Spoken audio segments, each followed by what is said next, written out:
Hi, I'm Grover Silcox, and welcome to Boundless, where we give voice to Good Shepherd Rehabilitation's patients and their families. You'll hear the compelling real-life stories of folks who have braved the trials, triumphs, and tribulations of rehabilitation and the boundless possibilities that lie on the other side of that journey. I want to welcome today my guest, Ruben Alicea. Ruben, welcome to the show. You have struggled with lower back pain and came to Good Shepherd for aquatic therapy. First, tell us a little bit about your back pain, how it came about, and what prompted you then to go get some relief at Good Shepherd. Well, first of all, thank you for having me. Sure.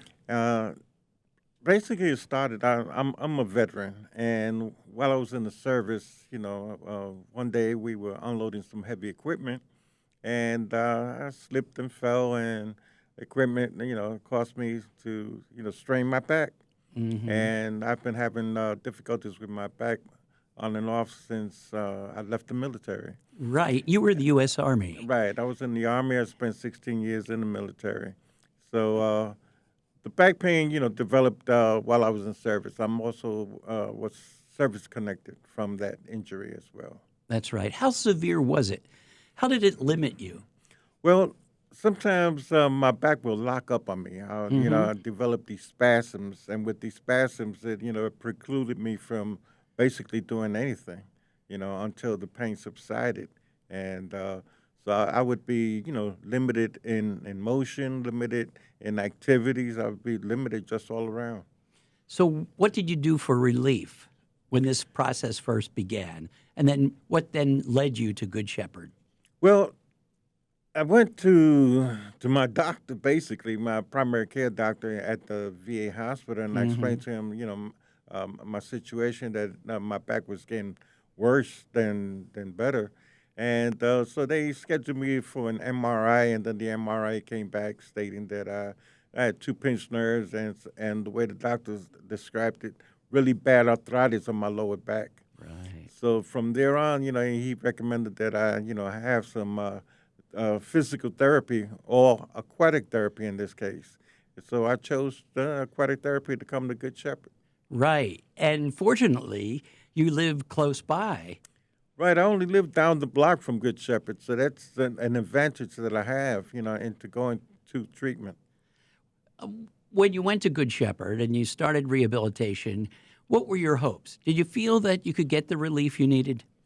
I was hoping so. I'm the type that prior to coming to Good Shepherd, I wasn't doing anything physical at all. So, I didn't have any thought that it was going to benefit me in any way. Right. But after, experiencing the therapy for, let's say, about a month or so, I've noticed that I'm starting to feel some changes in my body. So, I felt better. Describe the facility and the aquatic therapist and what that person does for you. But the facility is a pretty nice swimming pool. They have the water basically between 92 and 94 degrees. And the therapists, they're just outstanding. They're the nicest people that you can, have to guide you along. And so, the therapy itself is outlined, based on whatever problems you have. So, you have these certain exercises that you do in the water. It's based on whatever problem you have. Right. So Good Shepherd gives you an evaluation before you start rehab. Right. So they have a baseline. Right. They give you an assessment, before you initially start your therapy sessions. And with that assessment, they can determine more or less what it is that you need and, what exercises will be, beneficial for you. They sort of figure out a strategy for you. Right. And did they give you sort of progress reports along the way? They'll give you another assessment roughly about another month or so. After you've been in therapy, they'll give you another assessment. And, through that assessment, you can tell that you actually have improved, And how did you feel? And how long did it take before you felt better? Well, I would say I felt better within a month's time. I started noticing, an improvement in my core muscles, and I was able to do certain things which I wasn't able to do before, and so therefore, uh, I would say between a month and a half, I was feeling better, and I wanted to not only keep going to therapy, but I wanted to go to a follow up program that they have as well, through the Good Shepherd. Right. And that's what you're doing right now, Right, right? right, So you're sort of continuing on even after the official therapy. right. They have a program. You pay a monthly fee. You can go 3 times a week for an hour, and you just basically do the exercises that you were taught, while you was actually going for your therapy. Right. And let's talk about how important the therapist is. Because I think before we started the interview, you were telling me that's not only physical rehab, but also the mental portion of it. Right, because it's hard sometimes to get motivated. Right. And if you don't have motivation, if you don't have focus, you lose all interest. And when you lose interest, you don't feel that anything is being developed, or you're not developing yourself. But after a while, you've noticed that with the changes that you are feeling, not only are you getting better physically, but also as well mentally, you start feeling better. And you sort of develop a relationship with the aquatic therapist, right? They're Right. like right there for you. Right, they're there for you, and they know you by first name, Uh-huh. and they're just the kindest individuals that you can have, you know, to help you along the way. And another thing that you mentioned, and you kind of mentioned it in our interview here now, is that it's not only rehab, but it's an education. You're learning how to take care of yourself, so that after the actual therapy, when you go beyond that and come on your own, you can apply some of what you learned from all the therapy that you've gone through with the therapist. Right.